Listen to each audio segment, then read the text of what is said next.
Hey guys, I'm gonna try not to make this too long, but I'm gonna show you my grippers so you can see what we need to do to make our ankles stronger. And you're going to have to excuse me because I don't really paint my toenails or anything like that.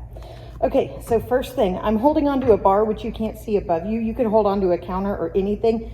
You just want something to help your balance so you're not worrying about balance while you're doing this. So the first thing we want is to make sure that our knees are lined up directly above our toes. We don't want our knees out here and we don't want our knees in here, but straight above our toes, okay? The second thing is we wanna make sure our ankle bones aren't hanging out here and they're not hanging out here. We wanna put all 10 toes on the floor and think of each one of them as little strong weightlifters, and they do all of our weightlifting for us. So you're gonna push down like little, I don't know, muscle men. Okay. So the very first thing you're gonna do is just releve. Go up. You don't have to go fast. In fact, going slower is better. It builds muscle better. And go down. I'm doing this with my knees straight, and I'm trying to make sure my kneecaps stay above my toes. And if I'm not sure, I bend my knees, and then I straighten them. And that's a good stretch for your feet as well, okay? And I'm serious, I could do like, I don't know, a dozen of these, right?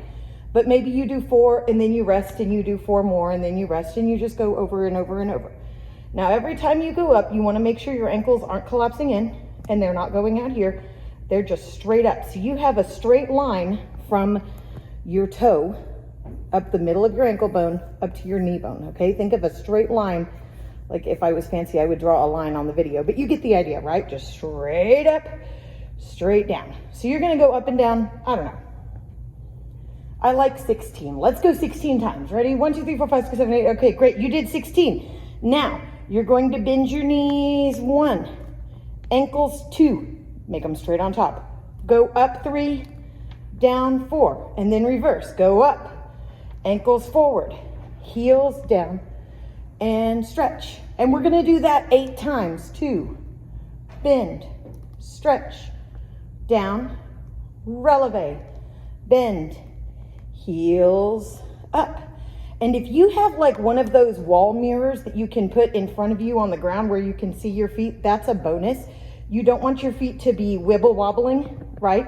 Because that's creating weakness. You want to be thinking about making straight lines up and straight lines down. I'm sure they're popping and cracking too, so you're welcome. This is like the opposite of an ASMR video. I don't even know what those letters mean. So you do that over and over and over, okay? Now, when you're feeling really strong, you're gonna get a ball, but I don't have one. Let's imagine, you know the little rubber balls like you buy at the grocery store that are like this big and they're bouncy? They're great for like little kids to play with. I'm gonna pretend my shoe is a ball. I'm gonna put my shoe right here and pretend it's a ball. You're gonna releve and then you're gonna squeeze, squeeze, squeeze. Do that again. Squeeze, squeeze, squeeze. See how I'm strengthening? Squeeze, squeeze, squeeze, squeeze, squeeze. Now, of course, the ball squeezes a little bit more than my shoe does, but you get the idea, right? So squeeze, squeeze, squeeze, a whole bunch. Then it's time to turn out. Now, turn out is important because sometimes our feet have to balance us here, and sometimes our feet have to balance us here. You are not a professional ballerina. We're not going for straight lines. And in fact, if you did that, you're really gonna hurt your knees. That takes years of changing your bone structure and your muscle structure. So do not try to go for a straight line sideways. Nobody does that naturally, like no humans.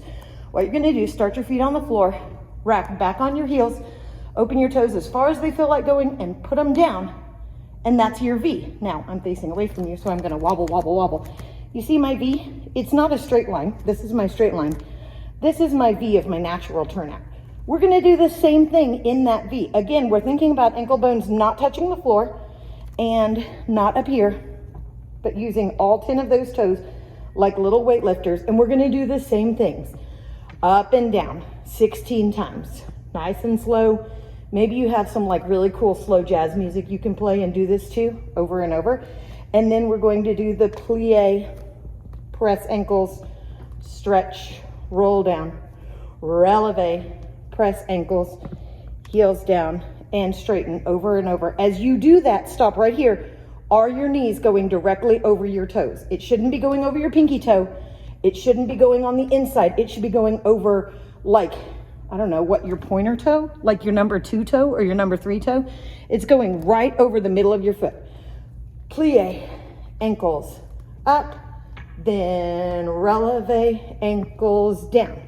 And I know this seems like a lot, but here's what I do when I'm in the kitchen and I'm cooking something. Like if I put something in the microwave and I'm waiting for it, I will stand in front of the microwave and just do, right? I'll do these, I'll do these, I'll do some releve press overs, I'll do some plie press ups, I'll do this thing, do. But you always have to make sure you're going the right way. This is how we're training our feet not to do this. See what my feet are wanting to do here? Some of you guys really, really like this. We want to untrain that, okay? So I'm making my little toes be little weightlifters and make them do the work. Always should have 10 toes on the floor as much as possible, even though those little short ones are not, they don't do a lot, but they should be pushing down on the floor. Okay, that's your video for today. Let me know if you have questions. Bye.